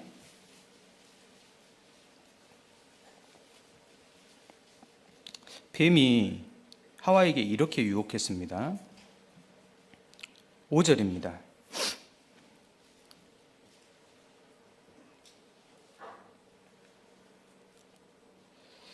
창세기 3장 5절. 너희가 그것을 먹는 날에는 너희 눈이 밝아 누구처럼 되어 하나님과 같이 되어 선악을 알 줄을 하나님이 아심이니라. 하와가 마음에 쏙 들어온 말이 하나 있었는데 하나님과 같이 될 거다. 하와 마음에 탁 맞았어요. 그러니까 원래부터 그 마음이 있었는데, 가능성을 가지고 있었는데 말이 탁 들어오니까 잡은 겁니다. 이 어떤 뜻이냐면, 하와는 자기가 하나님처럼 되고 싶은 마음을 가지고 있었는데 이런 겁니다. 하와와 하나님은 조물주와 피조물의 관계입니다. 반드시 정해진 위치가 있습니다. 그런데 하와는 뭘 원했냐? 피조물의 그 정해진 위치가 있는데 그 위치 벗어나서 아무런 통제도 받지 않고 자기가 원하는 것 마음대로 다 하고 싶었던 거예요. 그분이 누구밖에 없어요? 하나님밖에 없어요. 그러니까 이 하와가 자기 인생의 최고 결정권자가 되고 내 삶에 누구도 간섭 못한다. 내가 원하는 대로 살지 누가 나를 간섭해. 선악과 먹지 말라. 딱 한 가지가 있잖아요. 그러니까 하와는 자기 마음대로 살고 싶었어요. 선악과 먹지 말라. 하나님처럼 되고 싶은 욕구가 있었습니다. 피조물의 한계를 벗어나는 겁니다. 피조물의 위치가 이렇습니다. 사람의 위치는 특별한 피조물의 위치인데 하나님이 은혜로 주신 것들이 있습니다. 다 먹지 말고 선악과만 먹으라 그랬으면은 이건 데모해야 돼요. 그렇죠? 그런데 모든 걸 다 갖춰놓고 조물주와 피조물의 관계를 설명을 해줘야 되는데 도구가 필요했습니다. 그것은 약속이었고 선악과였어요. 그런데 이 피조물의 위치는 모든 은혜를 받아들이면서 하나님의 그 뜻 안에서 순종하면서 누릴 수 있는 모든 은혜를 누리는 겁니다. 아이들 생각하면 딱 되는데요. 아이들은 부모가 주는 거 먹고 마시고 안전한 가정 안에서 부모가 해주는 것 누리면서 즐겁게 살면 되죠. 단 하나님 부모 뜻 안에서 아름답게 보이잖아요. 그게 부모와 자식의 관계입니다. 위치입니다. 피조물과 조물주의 위치가 있습니다. 그런데 하와는 그 뜻을 받아들이기 싫었던 겁니다. 그래서 스스로 하나님처럼 자기 마음대로 아무 통제받지 않고 살고 싶었던 거예요. 나를 위해서. 하나님처럼 될 수 있는 유일한 길은 하나님의 사랑을 받아들이고 사랑이 짝이 돼서 이 세상에서 피조물의 위치를 잘 준수하는 겁니다. 그게 사람의 본분이라 그랬고 마땅히 하나님의 은혜에 감사하면서 순종하고 사는 겁니다. 그러면 나중에 하나님이 피조물 된 저희를 사랑의 짝의 위치로 올리십니다. 그때 하나님처럼 바꾸십니다. 그게 하나님처럼 되는 유일한 길이고 우리가 창조된 이유입니다. 선악과를 먹는 그 순간만큼은 하와가 하나님이었어요. 모든 것에서 벗어났기 때문입니다. 탕자가 아버지 집을 떠난 이유가 뭐예요? 딱 한 가지예요. 내 뜻대로 살고 싶다. 나라는 자아우상 숭배에 깊이 빠지면 나타나는 특징이 있습니다. 그것이 고집입니다. 하나님의 뜻을 절대 안 받아들입니다. 내 뜻과 다르기 때문에. 내가 원하지 않기 때문에 듣긴 하지만 안 받아들입니다. 그래서 바로 왕이 섬겼던 우상이 누군지 찾았어요. 바로 왕이 섬겼던 우상, 누구 섬겼을까요? 자아를 섬겼습니다. 10가지 재앙을 보고도 끝까지 안 돌이켰어요. 모든 사람들이 싫어하는 게 한 가지 있습니다. 간섭받는 거.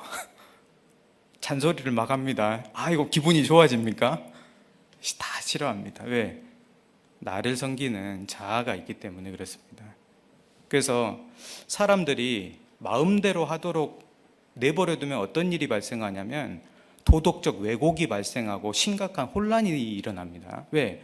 선악을 통제할 수 있는 능력이 없으니까 그래요. 그러니까 어떤 일이 발생하냐? 우리 시대 모든 인권 존중이잖아요. 체벌금지법도 통과되고 하나님의 뜻을 벗어나서 선한 걸 악하다 하고 악을 선하다 하고 온통 혼란입니다. 그러니까 간통죄 폐지되고 동성결혼이 합법화되고 모든 것들이 혼돈입니다. 사람이 자기 뜻대로 하기 때문에 그런 게 된 겁니다. 그래서 하나님께서 선악과를 만드신 이유를 정리만 하고 좀 넘어가겠습니다. 선악과 먹지 말라 독이 들어서요. 선악과는 창조주인 하나님과 피조물인 사람의 유일한 구분선이었습니다. 그거 하나밖에 없었습니다. 그리고 동시에 우리를 하나님처럼 만들어주기 위해서 주신 선택권입니다. 순종, 뜻 하나 받는 겁니다. 그리고 우리를 진정으로 사랑하시는 그 마음 볼 수 있는 유일한 시험대였어요. 정말 너희가 나를 사랑하느냐, 그걸 볼 수 있는 시험대였습니다. 그래서 저희가 전심으로 하나님께 향하기 위해서는 삶의 방향을 이 세상 것이 아닌 영원한 것으로 스스로 나는 이제 눈에 보이지 않는 것을 위해서, 영원한 것을 위해서 살아야 되겠다. 전환이 필요하고 삶의 주인의 전환도 필요합니다. 이제는 나를 위해서가 아닌 하나님을 위해서다. 핏값을 주고 사신 우리 하나님을 위해서 남은 생에 산다. 이것이 하나님을 향하는 겁니다. 마음이. 그러면 마음을 전심으로 하나님께 향했죠. 그럼 뭐만 하면 되느냐? 이제 우리 마음에 그동안 드린 우상을 찾아서 하나씩 버려야 됩니다. 우상을 분별을 좀 해야 됩니다. 하나님께서 이렇게 말씀하셨거든요. 우상을 마지막 때에 어떻게 섬기느냐, 한 3가지 형태로 섬긴다고 디모데 후서에 나와요. 마지막 시대에 크게 우상의 종류가 3가지가 있을 거다. 이 우상은 어떻게 분별하면 되냐면, 이 사람의 하나님을 섬기는 마음을 하나님을 섬기지 못하도록 빼앗아가는 거예요. 또 영원한 것을 추구하는 마음을 영원하지 않는 세상 것을 추구하는 마음으로 빼앗아가는 것들이 있어요. 이것을 마음 빼앗아가는 도둑, 우상이죠. 그래서 디모데 후서 3장에 3가지를 사랑한다고 나와요. 찾아보겠습니다. 디모데 후서 3장.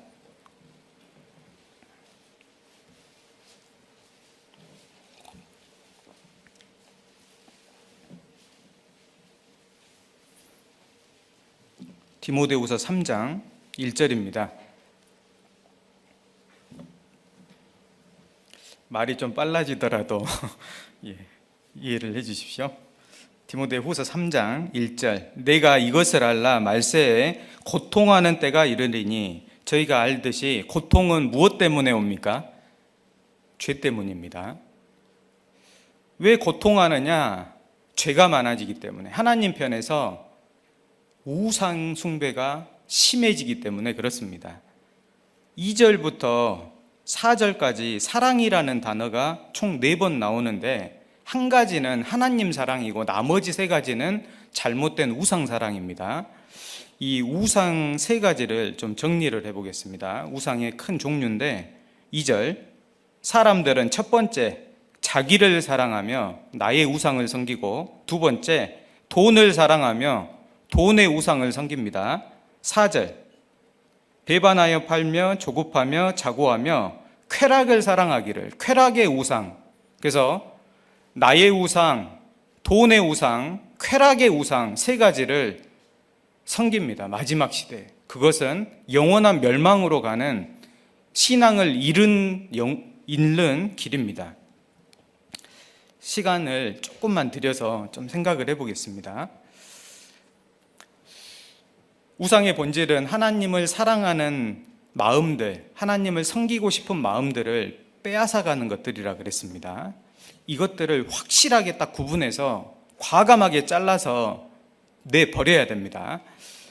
한 번 한 형제님께서 TV를 하루에 서너 시간씩 본 겁니다. 나중에 깨달았어요.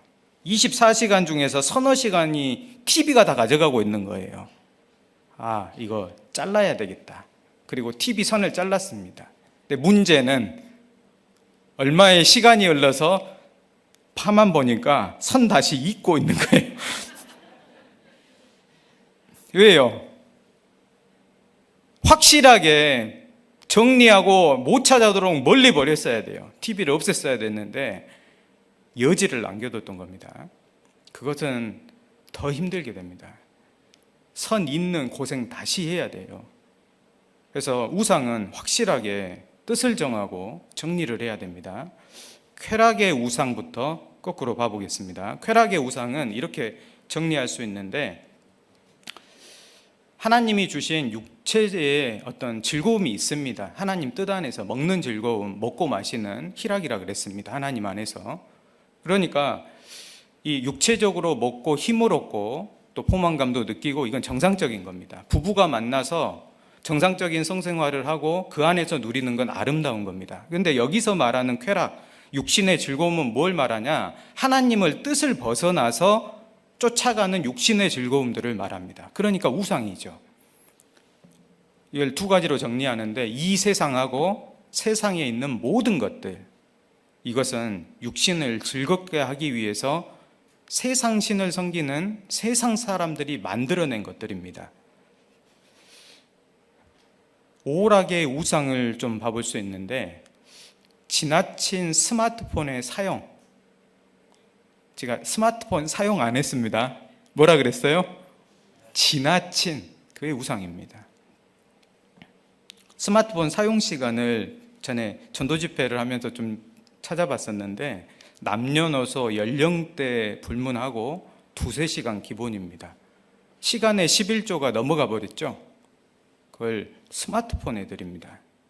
물론 일을 위해서 사용하는 건 괜찮습니다. 그런데 단순한 다른 것, 육체적인 것들, 즐기는 것들을 위해서 추구합니다. 게임을 하고 웹툰을 보고 또 TV 시청이라든지 지나친 운동에 막 서너 시간 들이더라고요. 2-3시간. 물론 해야 되죠. 그런데 미스터 코리아 나갈 거 아니잖아요. 마음 빼앗아가는 취미들, 자극적인 것들, 이거 오락의 우상이라 할 수 있고, 아름다움의 우상도 쾌락 중에 하나입니다. 범죄로 말미암아 추한 것이 생겼는데, 우리 죄를 범죄한 인간들, 우리 사람들은 죄성이 있어서 아름답게 외적인 것을 추구하면서 즐거움을 느껴요. 그러니까 아름다움의 우상을 섬기는 사람들의 특징이 뭐냐면 외모로 다 판단해요. 거의 다. 옷을 보고, 가방을 보고, 집을 보고, 차를 보고. 외적 아름다움이 우상의 기준이기 때문에 아, 이렇네. 그러니까 모든 판단을 외모로 합니다. 그리고 내적인 안사람을 아름답게 하기보단 외적인 겉사람을 아름답게 하는데 지나치게 시간과 재물과 에너지를 들입니다. 그러니까 외모에 대해서, 외적인 것에 대해서 지나치게 마음 쓰고 재물 쓰고 시간 써요. 우상 맞죠? 삶을 단순하게 정리를 해야 됩니다. 그럼 치장을 하지 말라는 거냐? 아닙니다. 단정하게 적절하게 하면 됩니다. 하나님은 우리 외모를 판단하지 않습니다. 왜요? 중요한 이유가 있어요. 누가 만드셨어요? 하나님이 직접 만들었어요. 그런데 왜 이 정도 만들었을까요? 왜 이 정도만 딱 했을까? 다 이유가 있을 겁니다. 딱 그 정도여야 구원을 받으니까. 하나님은 반드시 목적이 있습니다. 그리고 지금 추구하지 않는 아름다움들, 그거 나중에 갚아주십니다. 육체적인 아름다움의 우상 버리고 진짜 하나님이 보시는 영원한 아름다움을 추구해야 됩니다. 목사님께서 2번에 걸쳐서 정말 잘 정리해 주셨습니다. 아름다운 그리스도인의 모습이 뭐냐? 겉의 것 추구할 것이 아니다.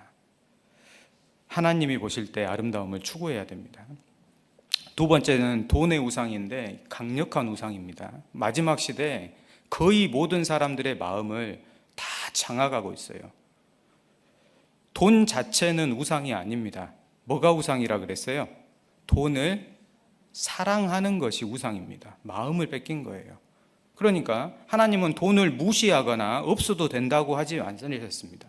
돈은 범사에 유용한데 문제는 돈을 지나치게 사모해서 돈을 위해서 살아가는 겁니다.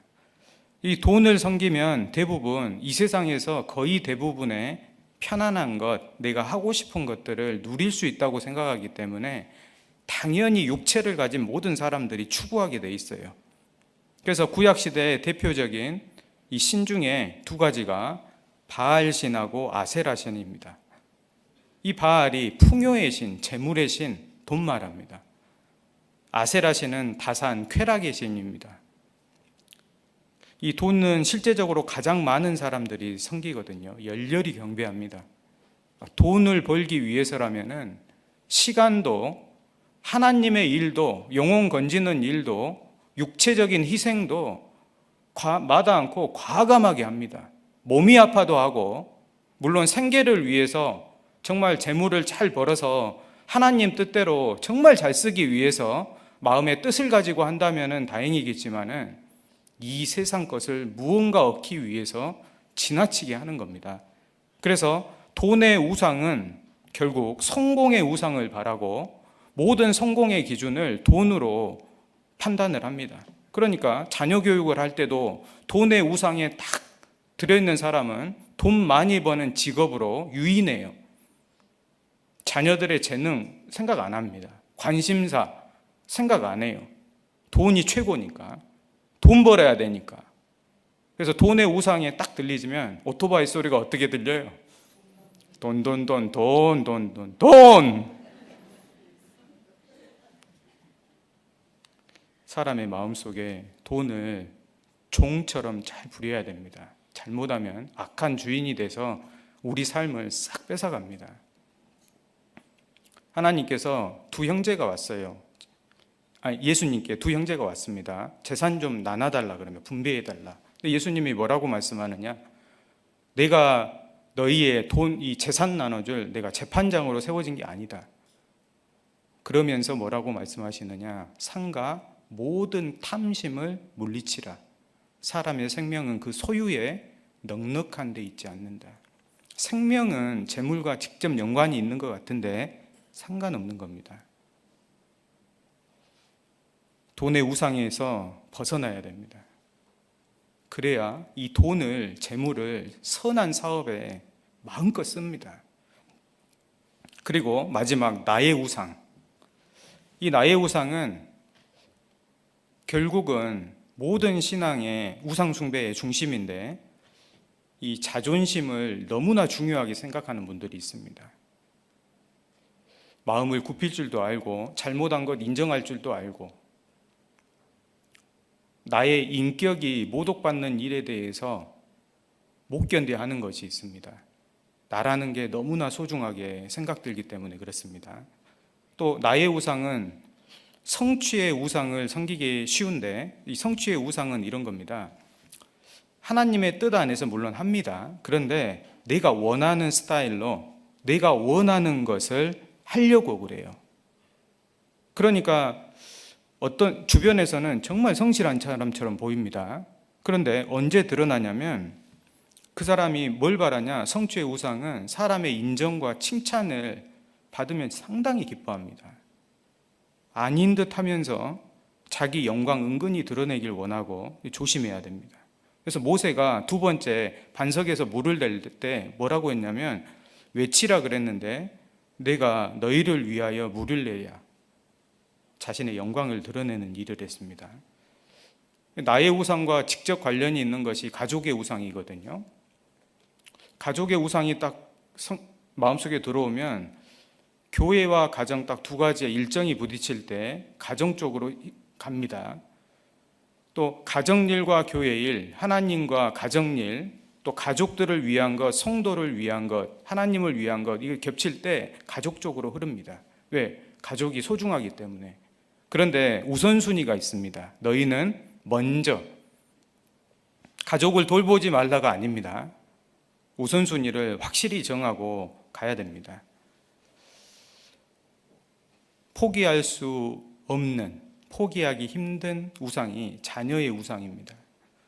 자녀에게 무슨 일이 생기면 못 견뎌야 합니다. 자녀를 하나님보다 더 소중히 여기기 때문에 자녀를 어떻게 키우느냐? 하나님을 위해서 키우기보다는 자녀를 위해서 키워요. 이 자녀를 하나님을 위해서 키워야 되는데 자녀 자체를 위해서 키우니까 결국 이 세상에서도 잘 되고, 물론 하나님 안에서도 잘 되길 원하죠. 그러니까 영혼도 잘 되고 세상에서도 잘 되는 쪽으로 키웁니다. 전도 집회가 있는데 학원 보낸다고 시간을 절대 안 뺍니다. 많이 빠졌대요. 전도 집회는 1년에 한두 번 뿐인데 그 영혼에 하나님 말씀이 심겨지고 하나님을 향한 사랑이 심겨지고 그 마음에 지금 세상을 향한 마음이 가득 차고 있는데도 무엇을 심어야 될지 모르죠. 안 보입니다. 그리고 우상이 될 수 있는 일상의 가치 중립적인 일들이 있습니다. 이게 크게 공부라든지 직장 생활이거든요. 근데 어떻게 구분하면 되냐면 수위 조절을 잘해야 되는데 직장 일을 해야 됩니다. 근데 어떻게 해야 되느냐? 우상이 되면 이렇게 됩니다. 고린도전서 15장 58절에 경고하며 흔들리지 말며 주의 일에 항상 더욱 힘쓰는 자들이 되라. 그래서 하나님을 섬기면서 일을 하는 분들은 어떻게든지 하나님을 위해서 항상 더욱 힘쓰려고 하면서 일을 해요. 그런데 직장이 우상인 분들은 딱 직장 일이 더 바쁘면 하나님을 섬기는 일을 뒤로 합니다. 덜 힘쓰고 조금 하고. 그래서 하나님을 위해서 점점 더 살아가지느냐 이걸 봐야 돼요. 그렇지 않다면 마음에서 분별해야 됩니다. 지금 뭘 섬기고 있어요? 주님을 섬기려는 게 절대 아닙니다. 속을 수 있습니다.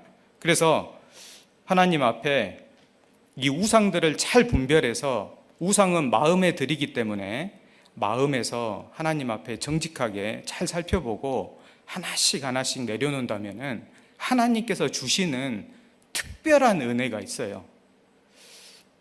10분만 더 쓰겠습니다. 우상을 버릴 때 하나님께서 뭘 주시냐면 믿음 주십니다. 빌립보서 4장입니다.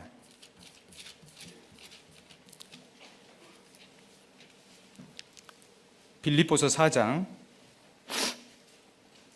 13절입니다.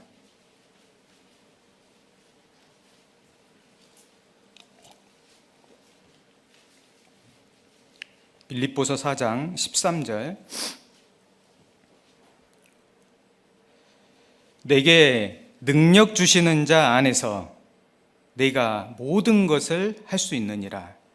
하나님은 능력을 누구에게 베푸신다 약속하셨냐면 전심으로 자기에게 향하는 자들 위하여, 즉 우상 버리고 하나님만 섬기기로 뜻을 정한 자들을 위하여 능력을 베푸시는데, 바울에게 우상이 없었다는 걸 알 수 있습니다. 바울은 하나님만 섬겼어요. 그러니까 내게 능력 주시는 자가 있었어요. 내게 능력 주시는 자 안에서 내가 모든 것을 할 수 있느니라. 이걸 믿음이라고 합니다. 말씀이 하는 모든 일들을 다 해냅니다. 그리스도인의 참된 성공이 뭘까? 이렇게 되는 겁니다. 믿음으로 살 수 있는 것, 그것은 최고 성공한 그리스도인입니다. 아무것도 의지하지 않아도 됩니다. 말씀 하나 있으면 됩니다. 왜? 불안하지 않아요. 믿음이 있기 때문에. 기근이 와도 불안하지 않고 어려움이 와도 불안하지 않죠. 왜요? 믿음이 있으니까. 지금 고난이 있어도 영원한 영광 바라보니까 인내합니다. 믿음 주십니다. 두 번째는 이 세상 것에 대해서 자족하는 마음 주십니다. 그 위에 나오는데 11절, 내가 궁핍함으로 말하는 것이 아니라 어떠한 형편에든지 내가 자족하기를 배웠다. 정말 중요한데, 내가 비천에 처할 줄도 알고 돈 없이 굶어도 받고 아무것도 없는 곳에서 혼자 지내기도 했습니다. 그런데 죽지 않았어요. 풍부에 처할 줄도 알아. 많은 형제자매님들이 헌금도 해주고 재물 풍성했습니다. 아, 그동안 못 누린 건 누릴까? 그렇지 않아요. 왜? 의미 없으니까. 그래서 배고픔과 풍부와 궁핍에도 일체의 비결 배웠다. 믿음으로 하나님을 위해서, 영원한 것을 위해서 사는 비결 배운 겁니다. 하나님이 주신 은혜입니다. 자족하는 마음. 세상에 치심치 않아요. 세 번째는 진짜 저에게 필요한 영혼을 자기 몸처럼 사랑하는 능력 주십니다. 누가복음 10장입니다.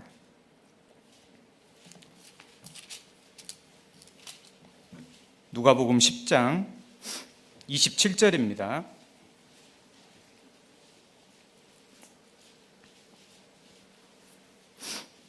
누가복음 10장 27절, 대답하여 가로되 내 마음을 다하며 목숨을 다하며 힘을 다하며 뜻을 다하여 우상이 없습니다. 주 너의 하나님을 사랑하고 또한 내 이웃을 내 몸과 같이 사랑하라 하였나이다. 내 이웃을 내 몸과 같이 사랑하라. 이건 죄인이 못합니다. 누가 하느냐? 의인이 하는 겁니다. 몸과 같이 사랑하라. 의인은 자신의 생명을 영원히 살려놨어요. 하나님의 사랑의 힘으로. 그리고 이제 그 사랑하는 하나님을 힘입어서 다시 영혼을 자기 몸처럼 사랑해서 살립니다.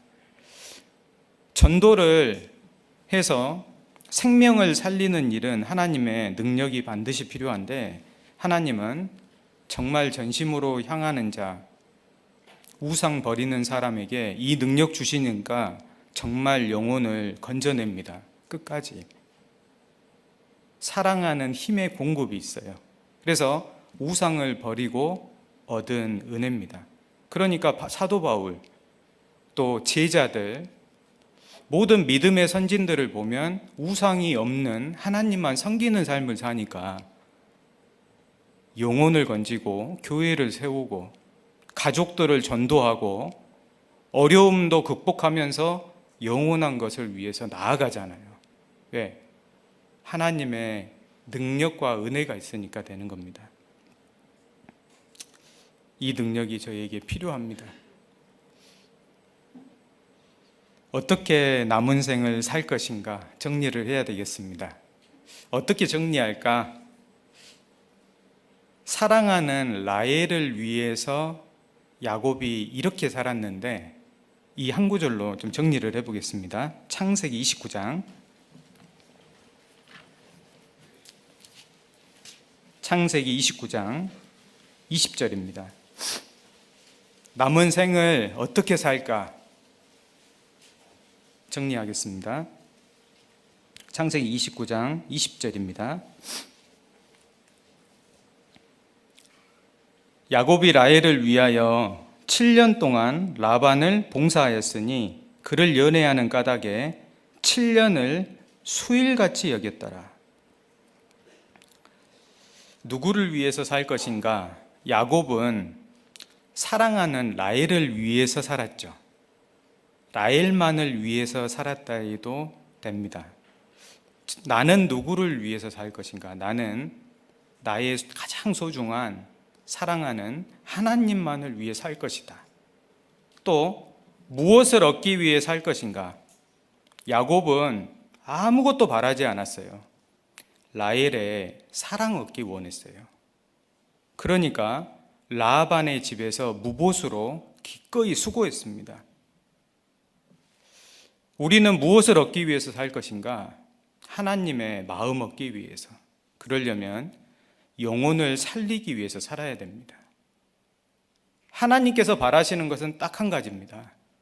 이 세상에서 영혼을 위해서 남은 생을 살거라. 그것이 나를 위해 사는 것이란다. 그리고 영혼을 건지기 위한 교회가 필요하기 때문에 성도를 섬기며 살거라. 그것이 영혼을 건질 수 있는 유일한 길이란다. 그래서 교회가 하나 돼서 영혼 건지는 일에 힘을 써야 됩니다. 그리고 마지막으로 어떤 마음으로 살 것인가?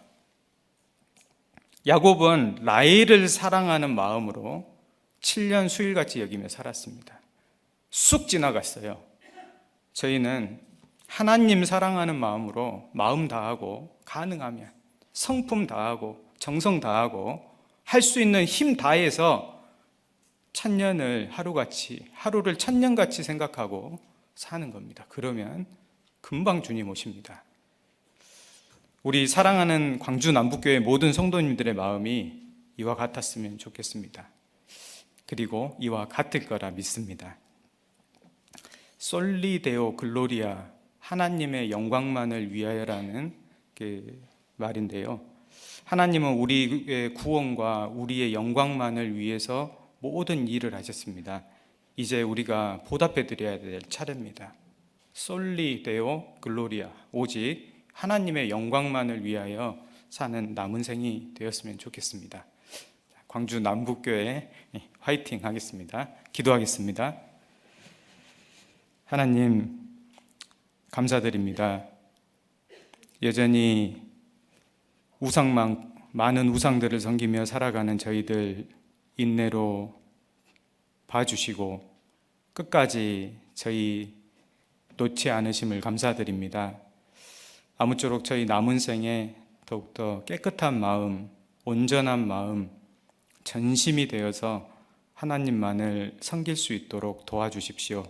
아직은 믿음이 없고 뜻이 결정되지 않아서 머뭇거리던 우리 성도님들 계시다면 기도하는 가운데 하나님만 섬기기로 뜻을 정하고 영원한 것을만을 위해 살기로 마음에 결정할 수 있도록 도와주시옵소서. 그리고 남은 생에 하나님 영광만을 위해서 이뤄져가는 영혼들을 힘껏 전도하며 살도록 저희를 도와주시고 저희 광주 남북교회를 모두 다 사용해 주셔서 이 코로나 시대 얼마 남았을지 모르는 마지막 시대에 이뤄져가는 영혼들을 마음껏 전도할 수 있도록 도와주시옵소서. 전도의 문을 활짝 열어주시고 저희 모두가 마음을 깨끗이 해서 하나님을 열심을 품고 살아가는 2021년이 되도록 남은 시간 도와주시옵소서. 주 예수님 이름으로 기도드립니다. 아멘. 은혜 찬송